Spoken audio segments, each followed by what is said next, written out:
bonjour tout le monde, bienvenue sur ma chaîne. Comme le titre l'indique, on se retrouve aujourd'hui pour mon troisième et dernier bump date. Dans le fond, actuellement, je suis enceinte de 35 semaines. Je pense que vous, quand vous allez voir la vidéo, je vais avoir un petit peu dépassé, donc presque 36. J'ai décidé de faire mon dernier bump date, là, même si ma grossesse n'était pas terminée. Étant donné que je sais pas si je vais avoir le temps avec le déménagement et tout de faire un bump date plus tard. Puis je me suis dit que de toute façon, après l'arrivée du bébé, si jamais, ben en fait c'est sûr là, que je vais vous parler de mon accouchement puis de la fin de ma grossesse de toute façon. Donc c'est pour ça que c'est le dernier. Par où commencer? Moi, je serais prête à vous dire que jusqu'à 30 semaines, je me sentais quand même vraiment bien. J'avais beaucoup d'énergie, ma bedaine n'était pas trop encombrante, j'étais pas trop limitée dans mes mouvements. J'avais pas trop de douleur, tu sais, d'inconfort corporel. Ni trop d'effets secondaires de la grossesse, d'effets secondaires, peut-être pas d'effets secondaires, mais de symptômes. Fait que ça s'était bien passé pour moi dans les semaines qui ont suivi mon bump date de 24 semaines, jusqu'à temps que j'aie du reflux. Parce que, ben, comme vous savez peut-être si vous avez écouté mes autres bump dates, moi j'ai eu vraiment beaucoup de nausées de grossesse. Jusqu'à 16 semaines en fait. Et je sais qu'il y a des gens qui c'est pire que moi, mais j'avais toujours des nausées comme vraiment incommodantes qui m'empêchaient comme d'être confortable, tu sais, qui me tiraient tout mon jus. Puis j'avais eu un break, puis vers 26-27 semaines, me semble, j'ai commencé à avoir du reflux. Moi, j'ai jamais fait ça, du reflux. On dirait quasiment que j'avais un corps étranger dans l'œsophage. J'avais toujours comme de quoi. J'avais sans cesse des rapports, là, tu sais. C'était pas cute. Puis je me suis mis aussi à vomir tous mes déjeuners. Désolée si vous avez le cœur sensible. Mon médecin m'avait prescrit du Zantac que je pouvais prendre 2 fois par jour à petite dose. Ça n'a pas été long que j'ai été obligée de prendre la dose maximale. Dans le fond, je me levais le matin, j'en prenais tout de suite un. J'attendais à peu près une demi-heure avant le déjeuner. Puis je mangeais mon déjeuner. Là, je vomissais mon déjeuner au complet. J'avais pas mal au cœur. C'est vraiment pas comme les nausées du premier trimestre. Il y avait rien qui me dégoûtait. C'était juste, je mange mon déjeuner. Puis là, oh! Mon estomac il est comme non, on n'a pas de place pour ça ici. Ça sort. Même quand on n'a pas de reflux, avec la grossesse qui avance, moi je porte mon bébé vraiment haut, là. Mon médecin me le dit. J'étais allée chez l'ostéopathe, elle me le dit. En tout cas, tout le monde me le dit. Fait que je sais pas, sûrement que ça a une influence sur le fait qu'il écrase vraiment mon estomac. C'est comme si j'avais comme jamais de place. J'ai pas de place. J'aurais le goût de manger ou peu importe, mais j'ai pas de place. J'ai essayé après de prendre un autre médicament, ça l'a pas aidé. Tu sais, j'avais vraiment plus des maux de gorge à cause de ça, comme un petit fond de toux, mais tu sais, qui a duré comme 2 mois juste à cause que j'avais trop de reflux, ça m'irritait la gorge. Jusqu'à temps que j'oublie une journée mes vitamines prénatales. Puis là, j'étais comme, voyons, tu sais, aujourd'hui, je me sens quand même bien. Je sais pas si c'est un addon. Je vais essayer comme 2-3 jours d'arrêter de les prendre. J'étais vraiment confortable, j'ai pas vomi, j'étais vraiment bien.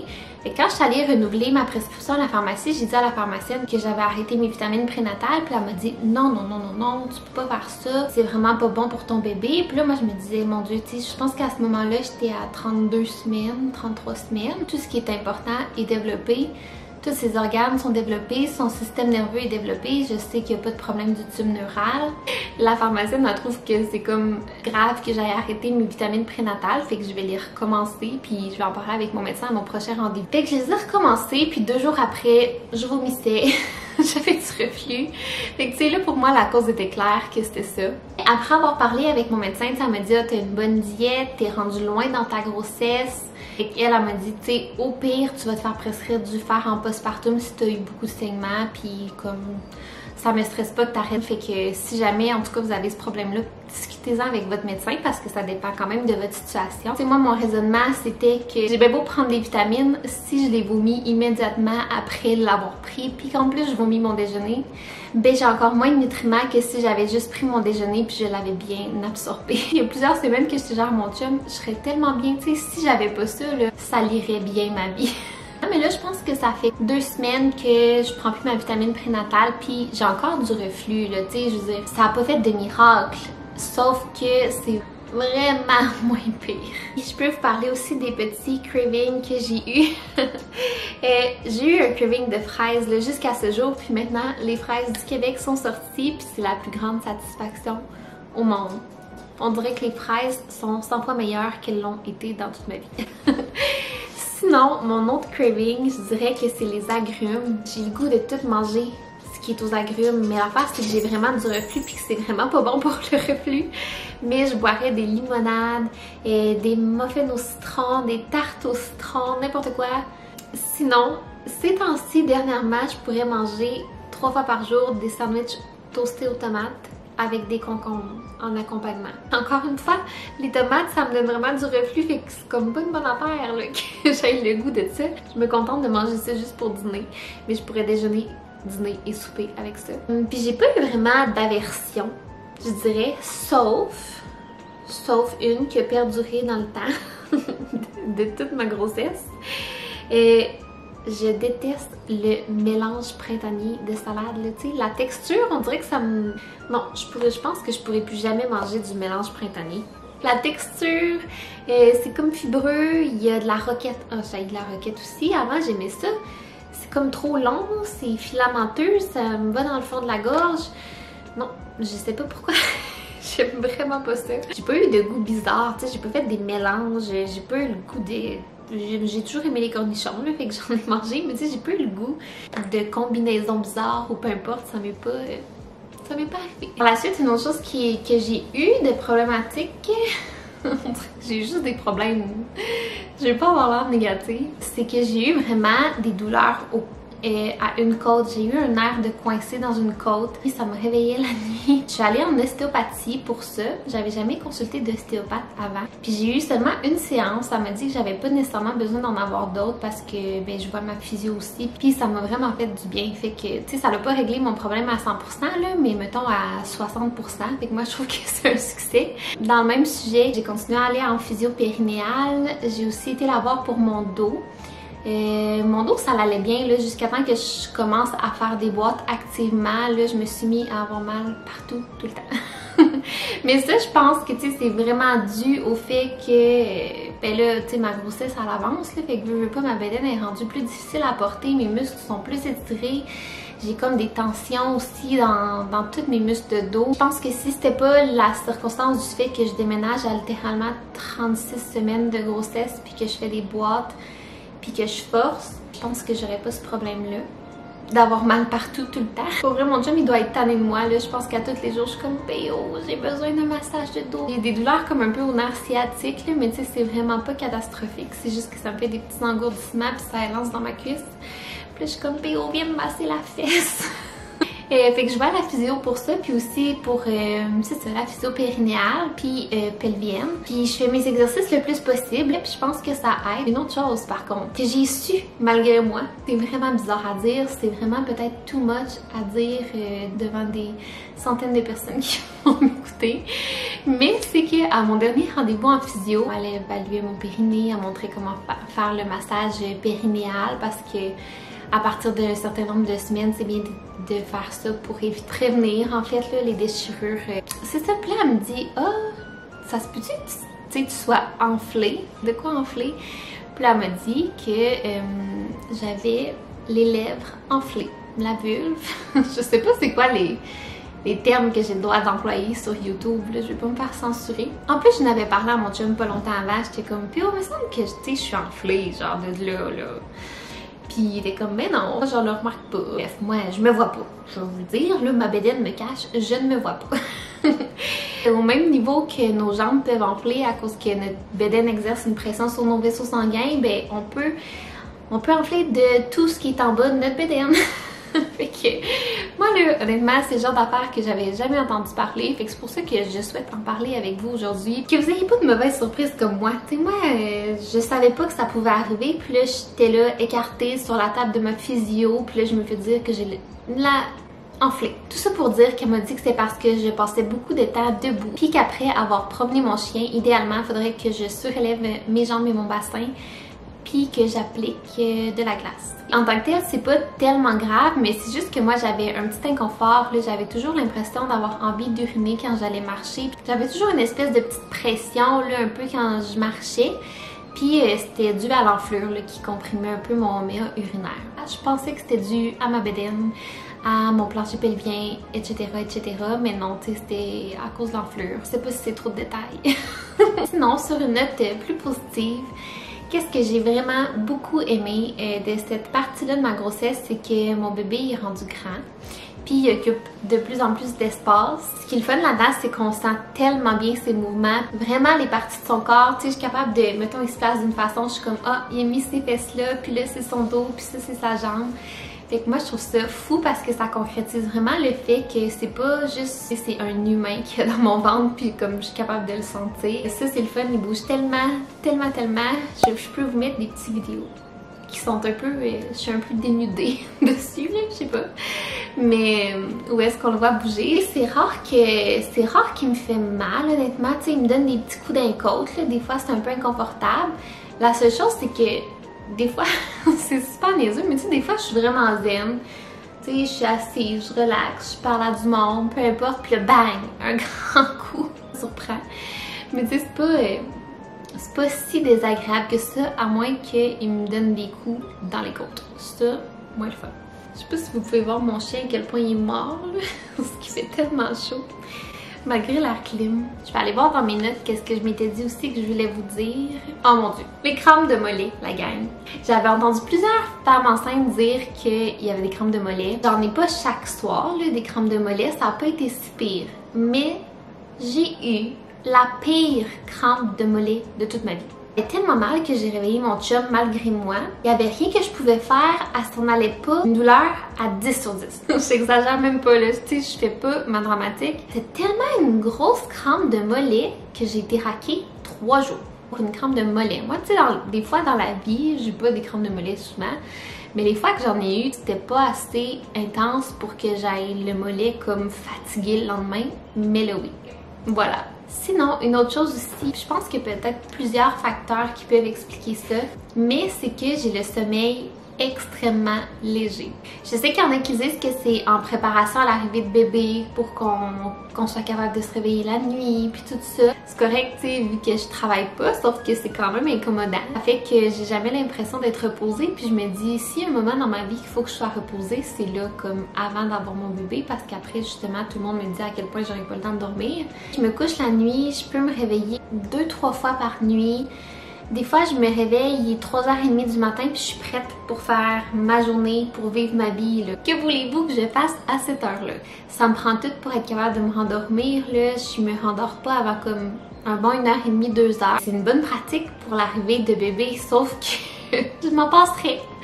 Mais ouais, puis je suis devenue vraiment matinale. C'est sûr que moi, j'ai toujours travaillé de soir, fait que j'ai toujours eu un mode de vie qui faisait en sorte que je me couchais tard puis que je me levais tard. Mais là, je me couche un peu plus tard que mon chum. Puis quand il se lève le matin, là, avant, j'étais capable de, soit ne pas me rendre compte qu'il était parti, ou 2, si je me rendais compte qu'il était parti, puis qu'il me réveillait un peu le matin, ben je me rendormais vraiment facilement. Sauf que maintenant, dès qu'il se lève le matin ou quand il s'en va, je me réveille puis c'est impossible que je me recouche. Fait que j'ai comme le même horaire que mon chum qui travaille, qui se lève à genre 5h30, 6h le matin, mais j'ai pas besoin de me lever à cette heure-là. Tu sais, même si je me lève tôt, j'accomplis pas plus de choses parce que je suis comme, moi mon moment de productivité, c'est quand je rentrais travailler avant, fait comme ça commence vers 3-4 heures. C'est là que j'ai le goût d'accomplir des choses. Fait que c'est même pas nécessairement si bénéfique que ça que je me lève vraiment tôt le matin parce que tu sais, oui, je fais des petites choses, mais c'est pas là le sommet de ma productivité, mettons, si je peux dire. Ah aussi, j'ai eu mes premières contractions de Braxton Hicks, ou les fausses contractions. C'est vraiment spécial là, de sentir comme mon ventre qui devient dur. Ça fait vraiment pas mal. Comment j'expliquerais ça? Comme si ton muscle était en train de forcer. Il était pas capable de le détendre, comme il force tout seul. Fait que c'est ça qui est bizarre. Mais tu sais, moi ça me fait pas mal puis ça dure vraiment pas longtemps. Mais je trouve que c'est juste vraiment spécial. Tu sais, faut que je prenne comme une petite seconde parce que je suis comme ouh! Ça force là-dedans, mais ça fait pas mal. Ça l'arrive pas souvent. Ça arrive des fois même pas dans une journée. Des fois ça l'arrive 2-3 fois dans une journée. Mais ouais. c'est ça. Je pense que c'est ça pour mon petit update. J'ai beaucoup parlé, en tout cas j'espère que ça vous convient. Je vous avais demandé aussi sur Instagram de me poser des questions si jamais vous en aviez. Fait que je vais aller voir un petit peu ce qui avait été posé. Là. Je les avais regardés, j'ai fait un petit screenshot. Premièrement, quelqu'un me dit « Trop contente de ton retour sur YouTube. » Merci, moi aussi. As-tu peur de l'accouchement? Je sais pas si c'est parce que l'accouchement c'est pas tout de suite, mais honnêtement, j'ai hâte à l'accouchement. Ça me fait pas peur, j'ai juste vraiment hâte, je suis vraiment excitée. Tu sais, sûrement que mais que j'ai des contractions puis que là ça s'en viendrait, je vais avoir peur. Mais là, pour l'instant, la seule peur que j'ai par rapport à l'accouchement, c'est que ça arrive un peu trop tôt à mon goût. Je veux pas accoucher avant 39 semaines. Je n'ai pas le temps d'accoucher avant 39 semaines parce que j'ai le déménagement. Je veux que la maison, idéalement, elle soit bien installée puis qu'on ait eu le temps de faire sa chambre. Là, parce que moi, je vois les gens faire la chambre de leur bébé quand ils sont enceintes de 20 semaines puis je les trouve tellement chanceux que je veux vraiment avoir le temps de faire ça. On a tout ce qu'il faut, là, tu sais, il s'agit juste de placer, puis tu sais, d'acheter des petites décos, puis tu sais, c'est vraiment pas la fin du monde. Mais j'aimerais ça être bien placée, puis être bien installée dans notre nouvelle maison quand il va arriver. Fait que moi, c'est ça la chose qui m'inquiète par rapport à l'accouchement, mais en tant que tel, l'accouchement en soi me fait pas peur. Je dirais que j'ai pas nécessairement peur de la douleur, puis on dirait que je m'attends tellement au pire que je me prépare à avoir mal mentalement. Je sais qu'on peut pas s'imaginer tant qu'on l'a pas vécu. Je me dis, toutes les mères de ce monde sont passées par là. Je sais pas pourquoi moi, je serais pas capable. Je me dis, s'il y a des milliards de femmes qui sont passées par là, je peux le faire aussi. Parlant de la chambre qui est pas prête, quelqu'un me demande inspiration de décoration pour la chambre. Puis je peux mettre des petites images ici. Dans le fond, je vais faire un petit thème safari. Mais en même temps, pas aller trop loin dans le thème puis que sa chambre, ce soit des zèbres puis des girafes partout. Avec des accents de vert aussi. Puis c'est un peu ça, c'est vers ce thème-là que je me dirige. Je voulais avoir une petite ligne directrice, mais pas comme un thème de genre, t'es envahi par le thème puis tout est juste ça, puis comme t'es restreint par le thème aussi. En tout cas, bref. Vêtements de maternité ou pas de maternité préférés parce que je sais plus comment m'habiller. Ça, c'est l'histoire de ma vie. J'ai un peu répondu, j'imagine, à cette question-là dans mon dernier haul. Mais dans le fond, mes vêtements de maternité préférés et les seuls que j'ai achetés, là, ça a été eux du H&M. Honnêtement, je trouve que c'est les seuls qui ressemblent plus à mon style. Par contre, c'est sûr que la qualité est pas exceptionnelle, mais tu sais, c'est des vêtements qu'on met pendant une courte période. Tu sais, les t-shirts, moi, j'ai remarqué que le col, en tout cas, il perdait un petit peu sa forme. J'ai eu la chance que la plus grande partie de ma grossesse où est-ce que j'avais une bédaine significative, c'était l'été. Fait que les robes, honnêtement, moi, ça a été mon sauveur. C'est facile, c'est pas compliqué, c'est pas serré. Tu peux en acheter dans des magasins qui sont pas de maternité, mais juste prendre des tailles plus grandes ou des coupes qui sont faites que la bédaine va rentrer là. Et je trouve que c'est ce qui est le plus confortable à mon œil, comme ce que je porte aujourd'hui. Futur prénom ou votre liste si tu préfères ne pas dévoiler le prénom. Bien finalement, c'est ça, j'ai dévoilé le prénom, ça va être Benjamin. Ce qui a fait en sorte qu'on a choisi ce nom-là, c'est qu'on voulait les deux un nom francophone, mais qui se prononce bien en anglais quand même. Puis aussi, un autre critère qu'on avait, c'est que ce soit un prénom qui était intemporel. Puis des Benjamins, il y en avait dans les années 1800, puis il y en a encore des jeunes à ce jour. Fait que moi, je trouve que c'était vraiment un beau nom intemporel. Et mon autre critère, c'était que ce soit pas un nom qui était comme dans le top 10 là, ou top 8. En tout cas, je sais plus quel top qu'on a remarqué, qu'on a regardé, là, des noms les plus donnés en 2020 au Québec. Tu sais, c'est quand même un prénom qui est fréquent, là, qui est pas si rare que ça, mais c'est pas un prénom qui est comme donné à outrance. Parce qu'on hésitait, je vais vous dire avec quel nom on hésitait. On aimait beaucoup Édouard, et il y en a vraiment, vraiment beaucoup. On aimait Victor, Arthur, il y en a beaucoup, tu sais, on connaît des gens qui ont nommé leurs enfants ce nom-là, fait que c'est un peu plus touché. Sinon, on aimait Félix puis Thomas. Pour les petits garçons, c'est pas mal ça. Puis on a fait ce choix-là quand même assez tôt dans la grossesse, honnêtement. Dès qu'on a su que c'était un garçon, on a commencé à penser à ça, puis quelques semaines après, moi, je l'appelais toujours par son prénom. Mon chum, il aimait vraiment ce prénom-là aussi, mais il avait un peu plus de réticence parce qu'il aime ça penser longuement aux choses. Moi, je suis plus comme j'ai un coup de cœur, ça va être ça. Et j'y ai laissé prendre son temps. Finalement, on l'appelle toujours Benja. C'est son surnom. Sûrement qu'il va être joli plus tard qu'on l'appelle Benja, mais écoutez, ça s'est fait tout seul, tout naturellement. Quel est ton meilleur souvenir durant ta grossesse? Ouh, c'est tellement dur à dire parce qu'on a eu tellement des beaux moments. Ça a été un beau moment de découvrir le sexe. Je sais qu'il y en a qui trouvent que c'est ridicule. Je sais qu'il y en a qui trouvent que ça n'a pas d'importance. Moi, je trouve que ça a été vraiment un bon moment. J'ai vraiment aussi aimé mon shower. Tu sais, les premiers petits coups. Puis que mon chum il sente les coups et tout ça. Mais honnêtement, je pense que moi, mon plus beau moment, ça a été que... Tu sais, j'ai eu beaucoup de saignements dans les débuts de ma grossesse.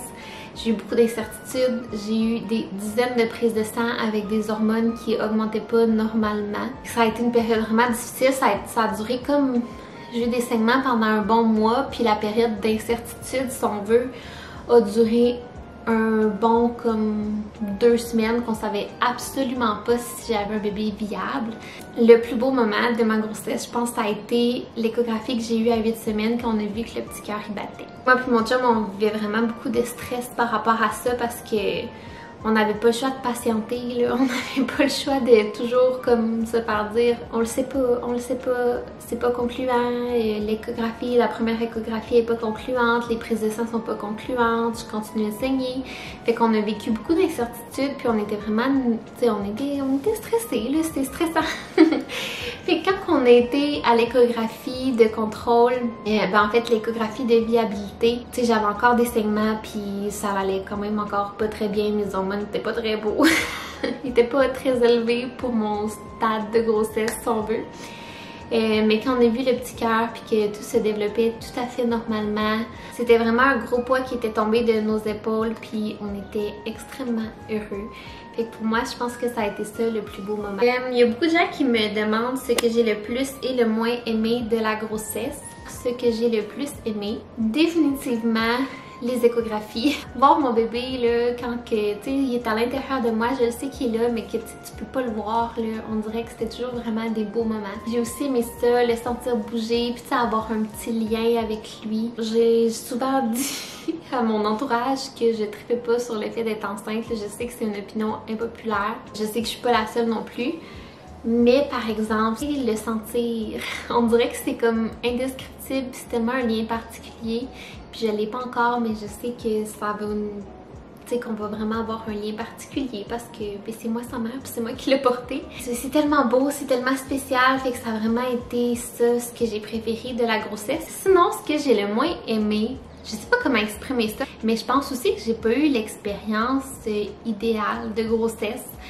Tout simplement parce que de un, le premier trimestre a été vraiment rocambolesque avec mes saignements qui ont duré 1 mois puis tout ça. Aussi le fait que tu sais, ça arrivait pendant la pandémie, fait que moi j'étais en arrêt de travail comme dès que j'ai su que j'étais enceinte.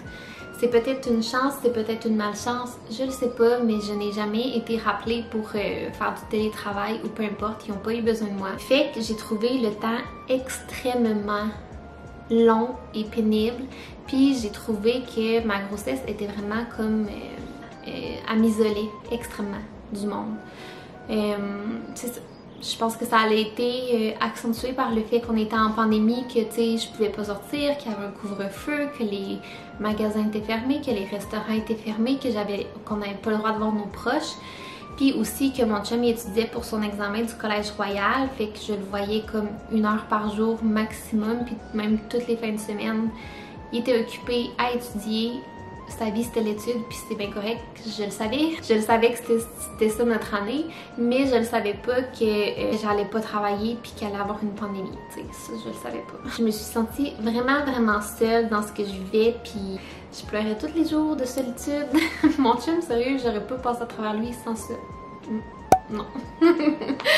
J'aurais jamais passé à travers ça sans mon chum parce qu'à tous les jours, il me consolait. Bon, de retour, j'ai eu une petite montée d'émotion. Bref, c'est tout pour mon dernier bump date. Oh ben non, je vais vous montrer ma bedaine.